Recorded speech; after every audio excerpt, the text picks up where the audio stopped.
বেশ কিছুদিন আগে ভিডিও করে বাড়ি ফিরছিলাম, এটা তখনকার ভিডিও। এটা কোনো টাকা লুকানোর ভিডিও না। আজকে বেশ কিছু ধরে কিন্তু আমি টাকা লুকানোর ভিডিও করছি, এই জন্য সকাল সকালে কিন্তু আমার বাড়ি থেকে বেরোতে হচ্ছে। রাস্তা দিয়ে যাচ্ছিলাম খালি পেটে, তখনই এই ধাবাটা চোখে পড়ে। ওরকম খাবারের জায়গা বললেই বেস্ট হবে।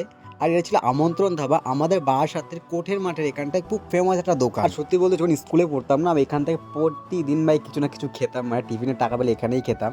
আর আমি দেখেছি এই জায়গাটার ভিডিও না খুব কমই আছে সত্যি বলতে, মানে আমি ইউটিউবে খুঁজেও দেখেছি, মানে খুব 3 থেকে 4টে ভিডিও আছে আমন্ত্রণ ধাবা নিয়ে আমাদের এখানটা। ভাবলাম ভিডিও করতে যাচ্ছি, কোন ভিডিওটাও করে নিই। এটারও এখানে খাস বাত কিন্তু এটা কচুরি না, এখানকার তরকারি, মানে এটা 7 দিনে 7 রকমের তরকারি প্রোভাইড করে আমাদের। খাবারটা কিন্তু বেস্টই ছিল সত্যি বলছি। আমি কোনো ফুড ব্লগার না, বাট একটাই কথা বলি, নিজের এলাকাকে ভাই প্রেজেন্ট করো। খাওয়া দাওয়া কিন্তু ফুল কমপ্লিট করে নিয়েছি। এবার কিন্তু যেমন টাকা লুকা, যদি বাসার থেকেও দেখো তো অবশ্যই জায়গাটা ভিজিট করো। আমি জানি তোমার ভিজিট করেছো, খাবারটা কেমন এসে তোমার ভালো করে জানো। আমি বলো আরেকবার যাও, গিয়ে ওবার টেস্ট করে এসো। এই হলো আমন্ত্রণ ধাবা, আর পাশেই আছে বারাসাত কোর্ট।